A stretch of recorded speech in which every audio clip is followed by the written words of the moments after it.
What screams pretending to be upper class? Talking about how expensive everything you have is and how much money you have. I found that truly wealthy people don't feel compelled to talk about it constantly. Buying expensive clothes, or fake ones, and owning a high-end phone. But you stretch your budget to do this in order to make it seem like you can afford excess when you really can't. Constantly altering your pink Chanel suit to fit in at a country club. My uncle and his wife are perfect examples. They bought a brand new Mercedes that they can't afford. Live in a house that's too big for them. Bought a caravan in a park where the ground rental is nearly $50,000 a year. They bought their kids expensive-ass bikes that were never used, and what did they use to pay for all this? If you guessed credit cards, then you are correct. Credit cards and loans from my grandmother which they will never pay back. Then they make fun of my mother and I for being working class. Might as well spit on my grandfather's grave since he was working class through and through.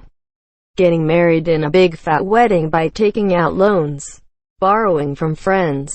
Plus, getting super expensive rings when you can't afford 1/10 of it. One of my husband's best friends comes from a filthy rich family, think billions. We went to his wedding a few years ago and the social experiment that ensued was beyond fascinating. The guests themselves were a mix of anyone from broke college kids, us to doctors, to millionaires and billionaires. Some trends definitely emerged amongst the people who were obviously self-conscious about their wealth though. They were frequently dismissive and sometimes downright rude to the serving staff. They made sure logos of their belongings were plainly in sight. Your hotel room is literally connected to the reception venue. So I know you didn't need to bring your $1,200 Canada Goose parket to dinner. They also made sure to talk loudly about their expensive plans for the future and highlighting any wealth-related attributes in the process. Oh well, my girlfriend is graduating medical school next year, so we're starting to look at houses mostly in the $800K-1 mil range. It was a stark contrast against the people who were comfortable with their social status, wealthy or otherwise, who were all just happy to be there, having fun, drinking alcohol, and wholly unworried about which stranger they'll never meet again knows how much money they wish they had. McMansions without curtains or furniture in the upstairs.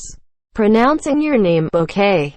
Knockoff luxury brand anything. Usually watches, bags, wallets, clothes. There are plenty of respectable, elegant things that look and work just as well. You're not tricking us. And you're not tricking them, the people who swim in those lanes all the time. Jeff Lowe. We took the wheels off our double wide and bought plastic paneling that looks like bricks. Moving to LA despite not being able to afford living there. A pack of Charmin Mega Rolls in each bathroom. Posting pictures of your fancy cars and house renovations, shoes, etc. on social media. Real rich people don't actually have to scream, "I'm rich," to be rich. Talking about possessions. Slipping dollar amounts into conversations. Act like you've been there before. My boyfriend tried to convince me that if I bought a KitchenAid that we'd need to leave it on the counter so people would notice that we could afford to spend till to $250 on a kitchen appliance.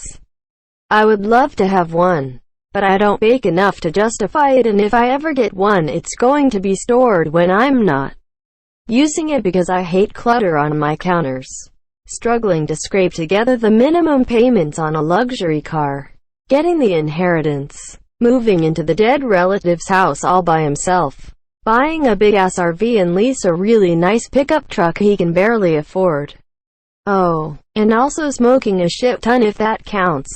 Anything Supreme. It's crazy. Supreme marked bricks are selling for $1. on eBay.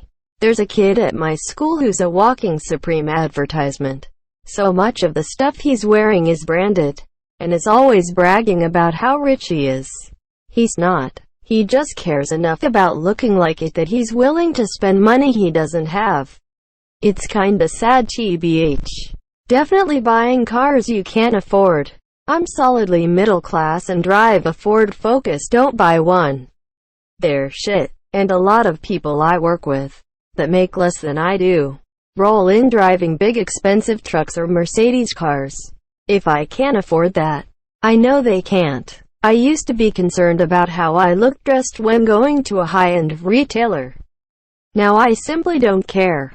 If they won't serve me when wearing jeans, then I'll just go somewhere else. Buying a high-end truck with a 7+ year loan, conspicuous consumption, ugly big houses, flashy things, diamonds, gold, handbags with labels, leopard print clothes, fur, branded goods, too much plastic surgery. I think I'll stop here as it's not making me feel like a nice person. Smiley face. Shopping in the curtains aisle of Walmart and openly declaring to me, an employee trying to zone, that we have no taste. Using big words you don't understand and or mispronouncing them. Idiots think this makes them sound sophisticated. They would be correct if they weren't pronouncing supposedly as supposedly. Waitrose. Appearance of wealth, but no philanthropy. Philanthropy is how true upper-class people really show off. Mocking Android users. So here's a bit of a story. There was this smokin' hot Colombian girl at work a few years ago who took a liking to me. We're talking an easy 10. Possibly such a 10 that scale was altered such that former 10s have been downgraded to 8s in comparison. She was always perfectly made up, wearing business attire that was just enough to be sexy, without breaking dress code. But my crazometer was going off in a major way. Buried the needle. So I thought with my upper head and kept things professional. Well, seeing as how I wasn't falling for her, she turned her attention to some other guy who kinda looked like me. Evidently she had a type, and he went in head first. It was hot and heavy, and she basically got her hooks in deep. Got him paying for everything. All her bills, rent, everything. After a few months when he could barely pay for his own stuff because he was supporting her, he got his shit together and broke things off. She had a minor meltdown at work, and ended up being let go a few days later. After the dust settled, it became clear that she was the queen of the gold diggers.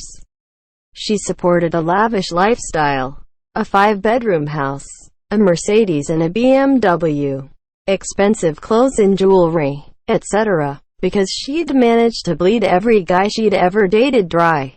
When you drive a fancy car and wear fancy clothes but come into an auto shop and want to get the $20 basic oil change instead of the $30 oil change your manufacturer recommends, refusing any other work to be done, and at the end of it all complain about the cost. FYI, basic is $5W30, conventional the rec was $0W20, full sin. Designer face masks. I grew up in an upper-class home and we drove second-hand Volvos from Granddad. My mother was up to her eyebrows trying to get tax levies passed for school programs and the library in paint-spattered clothes. My dad worked a 60-plus hour work week providing low-cost health care. We thought Dolly Parton was the epitome of someone who was pretending to be upper class, and we loved her every move. Fake Gucci slides. Brand new Escalade. 4 kids running around the convenience store with brand new iPhones. Pull out EBT card to pay for snacks. I've seen it too many times. Faking knots with a stack of ones. Having a lack of funds and resorting back to guns. I always kind of wondered this too. I came from a broke family. Full of love though, so I don't feel like I'm missing anything. Now that I'm older, my parents are great off. Same with myself and siblings. Far from upper class. But I'm a hillbilly, so don't care about much things of high expense. Except for good quality stuff. That will last a long time. But not many luxuries. I'm content. Bills are always paid. Good amount of savings.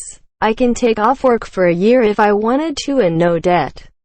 To me, a humble abode, good truck and car, sturdy furniture and an even sturdier wife is my motto.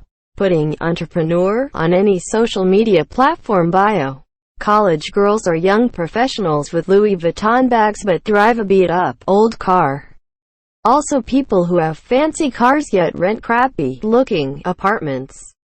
No judgment here, just answering honestly. Unimaginably expensive clothes. Going on a cruise. American Dad had a great sight gag, a giant banner on a cruise ship that read, "Cruises middle-class vacations for low-class people." Ever since then I realized they're right. It seems like people who go on cruises think it's the fanciest shit ever. But they're just floating petri dishes to bland destinations filled with entitled rubes fueled by tasteless buffet food, when it's solely directed at material possessions.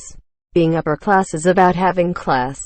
It's about having dignity, being polite, and appreciating your possessions. As you may have guessed, I think that many people with a lot of things are lower class people, regardless of where they live or what they drive. Extremely long acrylic nails. Obliviousness about major issues around you.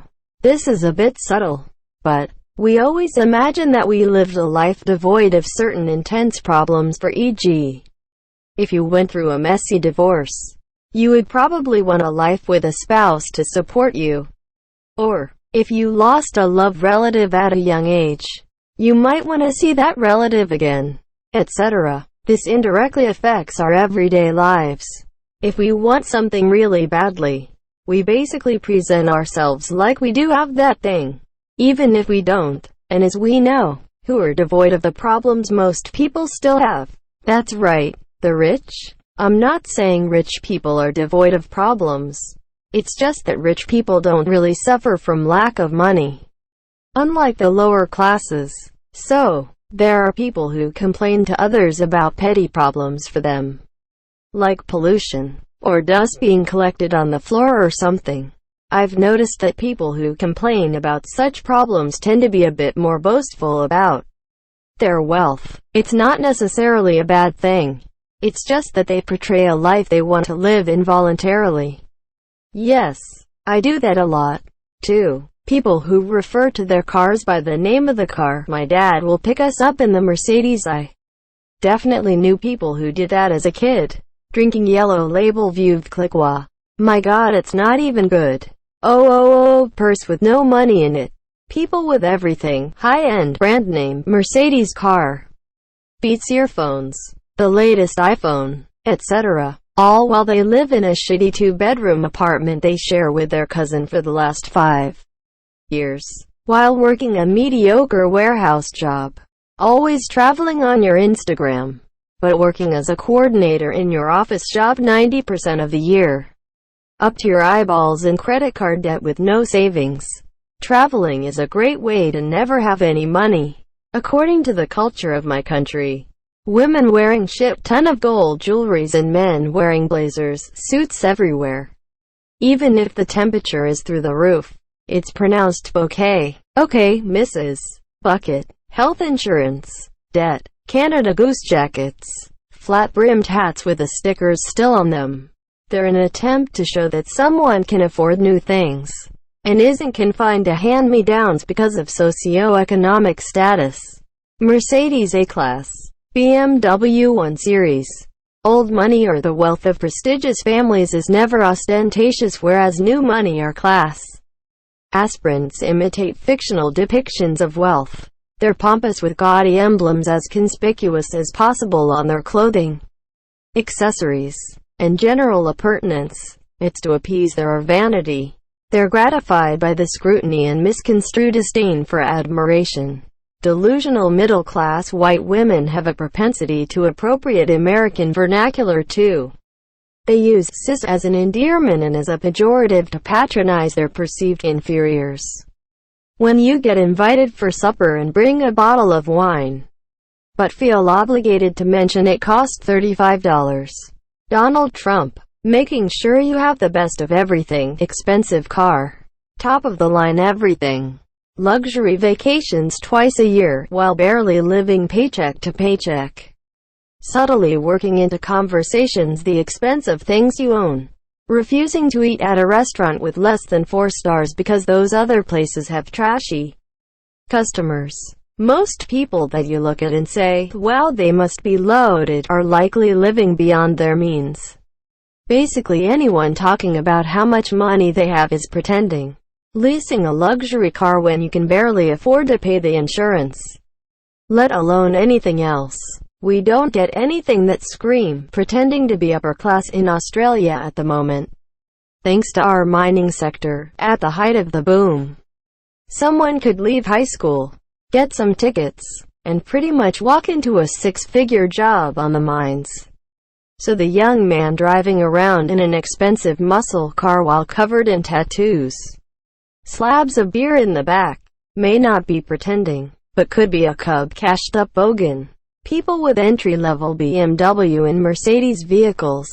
Yeah, I really think you're well off when I see you pull into the Walmart parking lot, keeping and displaying boxes from LV, Hermes, Gucci, etc. My aunt has a house in a really expensive area of Dublin, D4.